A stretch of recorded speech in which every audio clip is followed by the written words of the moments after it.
오른쪽에 우리 김율만 우리 당사 율만 씨인데요. 우리 율만 씨가 이제 언어장애 있어서 여러분들에게 직접 적으로 말씀을 못하시는 아쉬움이 있지만 여러분 최신 여러분 지금 또 우리 AAC 보조기기 있죠. 예, 그걸 통해서 우리 율만 씨의 얘기를 다 같이 여러분 지금부터 당사자의 사례를 여러분 내가 살아온 인생 이야기라는 여러분 주제로 토론을 이어가도록 하겠습니다. 여러분 박수 한번 주십시오. 우리 율만 씨 위해서.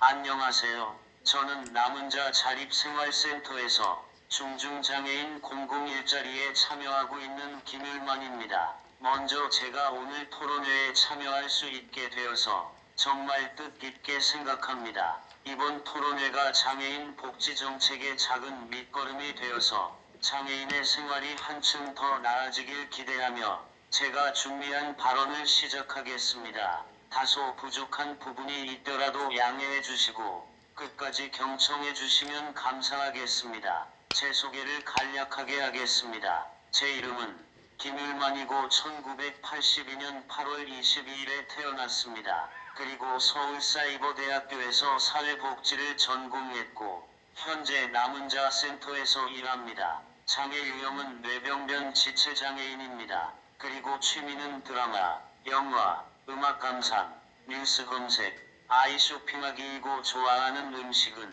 채식 위주로 된 식단을 선호합니다. 마지막으로 장래희망은 센터를 운영해서 탈시설한 중증장애인에서 3명 모집해 그들과 함께 거주하는 것이 꿈이자 소원입니다. 출생부터 7세까지의 내 삶 이야기. 저는 1980년대 군사정권에 저항했던 대학가의 시위가 한창이던 시절인 1982년에 임신 8개월 만에 미숙아로 태어났습니다. 저희 부모님은 저를 치료하기 위해 여러 병원과 종교를 이곳저곳 찾아다니셨고 시위대의 최루탄 연기를 뚫고 어머니의 등에 업혀 세브란스 병원에서 장애 진단을 받고 6년 동안 치료를 했습니다. 7세가 되는 해에 교육을 받기 위해 교육기관을 찾던 중 지인 소개로 관악구에 위치한 삼육재활원에 입원하게 되었습니다. 지금 보고 계신 이 사진들은 제가 4세 때 찍은 사진입니다. 3. 유년 학창시절의 내 삶 이야기. 7세 때부터 삼육재활원에 입원해 물리치료, 작업치료, 언어치료를 했습니다. 물리치료, 작업치료, 언어치료를 하면서 스스로 걸어다닐 수 있게 되었습니다. 그리고 삼육재활원에는 유초중고 교육기관도 있어 학교 생활도 정말 재밌고 열심히 했는데 13세 때 초등학교 6학년 여름 어느 날 갑자기 다리에 힘이 점점 빠지고 자꾸 넘어졌습니다. 그래서 15세 중학교 2학년 때 재활원 측에서 퇴원을 계속 요구해 집으로 돌아와야 했습니다. 그 이후 어머니께서는 일도 제대로 못 하시고 저를 보살펴 주셨는데 경제적으로도 힘드셔서 결국 1년 만에 또 시설로 가게 될 수밖에 없었습니다. 그곳은 강원도 철원에 있는 장애인 요양원이었습니다. 지금 보고 계신 이 사진은 관악구에 있던 삼육재활원 건물입니다. 지금 보고 계신 이 사진은 현재 경기도 광주에 있는 삼육재활원 건물입니다. 지금 보고 계신 이 사진은 삼육재활원에서 초등학생 때 친구들과 찍었던 사진입니다. 4. 요양시설에서의 내 삶 이야기. 요양원에 거주하는 사람들은 주로 지적장애 또는 자폐성 장애를 가진 사람들이었습니다. 그래서 요양원에서의 생활은 힘들고 고통스러웠습니다. 요양원에 근무하시는 보무 선생님들은 원생들 대하는 태도가 불량했습니다. 그곳의 하루 일과는 목욕, 삼시세끼, TV시청이 전부고 별다른 날 아니면 방 안에서 거의 방치되었습니다. 그래서 대화를 나눌 수 있는 친구들도 많지 않았습니다. 저는 요양원에서 10년 가깝게 생활했는데 2004년 보모 선생님의 과실로 다리가 부러지는 사고가 났습니다. 그리고 그 당시 시설 내에서 원생 폭행, 살해 사건과 비리 사건으로 언론에 보도되어 파업 사태까지 벌어져서 요양원에 방문한 사람들을 원생들과 못 만나게 했습니다. 뒤늦게 소식을 듣고 오신 어머니께서는 제 다리에 수술 자국을 보시고서 당장 집으로 가자며 요양원에서 퇴원을 했습니다. 지금 보고 계신 이 사진은 강원도 철원에 있는 은혜장애인 요양원 건물입니다. 지금 보고 계신 이 사진은 장애인 요양원에서 찍었던 사진입니다. 5. 시설에서 나온 후 내 삶 이야기. 집으로 다시 돌아온 저는 어머니와 동생이 보살펴 주었습니다. 낮에는 모두 직장과 학교에 다녀야 하기 때문에 혼자 침대에 누워 TV나 라디오를 보거나 들었고 어머니나 동생이 집에 돌아오기 전까지 계속 한 채널만 시청했었습니다. 그렇게 3년을 힘들게 보내고 있던 저에게 가족의 수고를 덜 수 있는 장애인 활동 보조 서비스 제도가 2007년에 시작되었고 또 2009년에는 서울시 장애인 복지관에서 컴퓨터 보조기기 지원 사업을 시작했습니다. 저는 복지관에 전화를 해서 신청하게 되고 난생 처음 컴퓨터를 접하게 되었습니다. 그로 인해 연락이 끊겼던 사람들과 소통할 수 있었고 못다한 학업을 다시 하게 됩니다. 6. 만학도로서의 내 삶 이야기. 저는 컴퓨터를 먼저 배워야 한다는 생각에 인터넷을 검색, 마음에 드는 강의 사이트를 선택하여 1년 동안 10만 원을 내고 열심히 수강했습니다. 그리고 재활원 시절에 알고 지내던 형의 도움으로 야학에 다니며 검정고시에 도전했습니다. 그렇게 공부에 매진한 결과 1년 만에 고입 검정고시를 합격했고 또다시 1년 뒤 고졸 검정고시에도 합격했습니다. 저는 수능 시험에도 도전해봤는데 점수가 너무 낮게 나와서 수능 공부를 하려면 머리에 쥐나도록 해야 되는구나 라고 깨달았습니다. 점수가 너무 낮게 나온 저는 일반 대학에 다닐 수 없어 강북구에 있는 서울사이버대학교에 입학했습니다. 학과는 제가 장애인이고 복지정책에 관심이 많아서 자연스럽게 사회복지학과를 선택했습니다. 지금 보고 계신 이 사진은 고졸 검정고시 합격증과 대학 입학 통지서입니다. 지금 보고 계신 이 사진은 대학 입학 졸업 사진입니다. 7.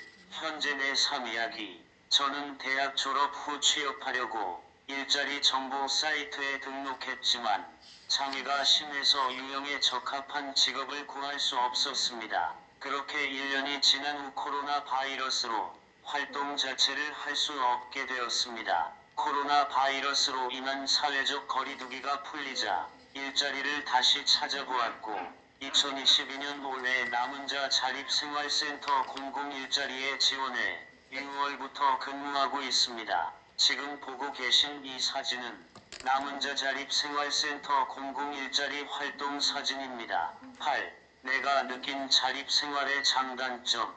장점으로는 스스로 원하는 모든 것을 결정할 수 있는 자유가 있고 누구에게 간섭받지 않고 편안한 마음으로 생활할 수 있습니다. 반면 단점은 외롭고 쓸쓸하고 우울할 때가 많고 건강 및 경제적 관리에 어려움이 있습니다. 또 다른 사람과 소통에 어려움이 있고 가장 결정적인 점은 아프고 응급한 상황이 발생했을 때 도와줄 사람이 없습니다. 특히 저와 같은 중증장애인이라면 불안과 공포감을 더 느낄 수 있다고 봅니다. 중증장애인들이 불안에 떨지 않도록 정책을 세밀하게 만들고 지원해야 하겠습니다. 9. 강서구 탈시설 장애인에 대한 지원. 마지막으로 시설에서 나온 장애인이 자립해서 사회에 적응하며 살 수 있게 모든 생활 영역에 대한 지자체의 정책적 지원과 실질적인 지원을 해야 합니다. 제가 시설에서 나올 당시는 아무런 지원을 받지 못해서 적응하기 정말 힘들었습니다. 이제 조례도 제정되었으니 장애인의 생활이 나아지길 기대합니다. 지자체에서 실질적인 장애인의 생활 지원을 하기 위해서는 크게 5가지로 나눠 말하겠습니다. 첫째로 교육적 지원입니다. 장애인이 시설에서 나와 스스로 자립해 처음 사회생활하려면 어떻게 해야 하는지 몰라 헤매일 때가 많습니다. 저도 처음 사회생활을 했을 때 어려움이 많았고 지금도 모르는 것이 많이 있습니다. 그래서 생활에 필요한 교육을 지원해 주시면 감사하겠습니다. 예를 들면 이웃과 사이좋게 지내기 위한 기본 예절 교육, 돈을 바르게 쓰고 저축하기 위한 경제적 교육, 디지털 시대에 적응하기 위한 평생 교육이 있습니다. 둘째로 의료적 지원입니다. 장애인의 경우 2가지 이상의 합병증이 있습니다. 그래서 정기적인 건강검진 지원 및 비용 지원이 필요합니다. 셋째로 심리적 지원입니다. 장애인이 시설에서 나와 스스로 살아가려면 불안할 때가 많은데 장애인이 안심하고 살 수 있도록 정기적으로 연락하거나 방문을 지원해야 합니다. 넷째로 금전적 지원입니다. 장애인이 시설에서 나와 주거를 마련할 때 비용이 많이 듭니다. 저렴하게 주거를 마련할 수 있도록 지원해야 하고 공과금이나 통신비도 많이 나오는데 지자체에서도 지원해야 합니다. 마지막 5째로 장애인 보조기기 지원입니다. 장애인이 일상생활을 할 때 없어서는 안 되는 게 보조기기일 것입니다. 예전에는 보조기기라 하면 휠체어나 목발이 전부였지만 기술의 발달로 이제 기기가 다양해졌습니다. 문제는 너무 지나치게 비싸다는 것인데 저소득층의 사람들이 구매하기엔 하늘의 별 따기만큼 어렵습니다. 그리고 장애 유형이 개인마다 달라서 자신에게 딱 맞는 보조기기를 찾기 어려운 것이 현실입니다. 그렇기 때문에 지자체에서 관심을 갖고 정책적 혹은 실질적 지원을 해야 한다고 생각합니다. 제 발언은 여기까지입니다. 지금까지 제 이야기를 경청해 주셔서 감사합니다. 안녕하세요. 네, 여러분 이 김율만 씨의 이 토론 자료는요. 저희가 조금도 손대지 않았어요. 율만 씨가 작성한 거 그대로 여러분 지금 들려드린 거고요. 저는 이 자료를 보고 제가 깜짝 놀랐습니다. 김윤아 씨를 만난 지가 저희가 얼마 안 되는데 그 서울형 권리중심의 중증장애인 공공 일자리 아시죠, 여러분? 예, 취중증 장애인들 위한 일자리. 예, 취업을 위해서 저희가 이제 공고를 냈을 때 오셨어요.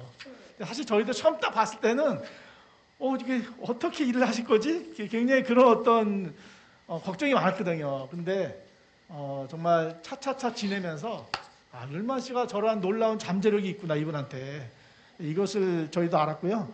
앞으로 우리 김율만 씨가 하고 싶은 말이 너무 많을 것 같아요. 앞으로 이제 이렇게 건의공 활동가로서 앞으로 여러분 잘 성장해서 정말 본인의 꿈을 이뤄갈 수 있는 날을 여러분 우리 모두 같이 응원할 수 있죠?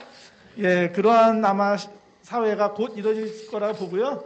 우리 율만 씨의 이 내용들 우리 모두의 똑같은 여러분 공감할 것 같아요, 그렇죠? 예, 그래서 오늘 김윤아 씨 당사자의 어떤 이 토론이 정말 우리